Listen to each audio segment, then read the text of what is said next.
मुर्गी का जोड़ा रहता था। वो दोनों एक दूसरे से बहुत प्यार करते थे और मुर्गी का अब अंडे देने का समय काफी नजदीक आ गया था। देखो, अब मेरे अंडे देने का समय नजदीक आ गया है और अब मैं तुम्हारे साथ खाना लेने नहीं जा पाऊंगी। जब तक कि मेरे अंडों में से बच्चे बाहर नहीं आ जाते, तब तक मैं अपने अंडों के पास ही रहूंगी। कोई बात नहीं है, तुम अंडों के पास ही रहना और तुम खाने की बिल्कुल भी चिंता मत करो। मैं तुम्हारे लिए खाना लेकर आऊंगा और अब मौसम भी साफ है। मैं आने वाले बच्चों के लिए भी खाना इकट्ठा करूंगा। तुम बेफिक्र होकर अपने अंडों के पास रहो। आजकल जंगल में बहुत शिकारी घूमते हैं, इसीलिए तो मुझको अंडों से ज्यादा तुम्हारी फिक्र हो रही है। तुम अकेले इतने भयानक जंगल में जाओगे, मुझको तुम्हारी जान की काफी चिंता हो रही है। अगर आपको कुछ हो गया तो मेरा और मेरे बच्चों का क्या होगा?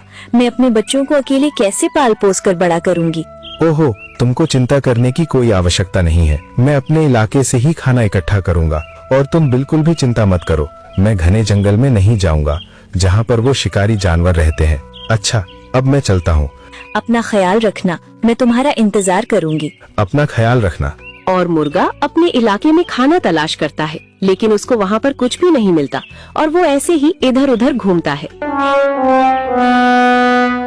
अरे बाप रे, काफी समय हो गया, लेकिन मुझको तो यहाँ पर खाने के लिए कुछ भी नहीं मिला। अब मैं शाम को घर जाकर क्या कहूँगा? एक काम करता हूँ, अगर अपने परिवार को जीवित रखना है तो मुझको अपनी जान की बाजी लगानी होगी। मैं घने जंगल में चला ही जाता हूँ, अब जो होगा सो देखा जाएगा। और वो अपनी जान की परवाह किए बिना ही घने जंगल में चला जाता है।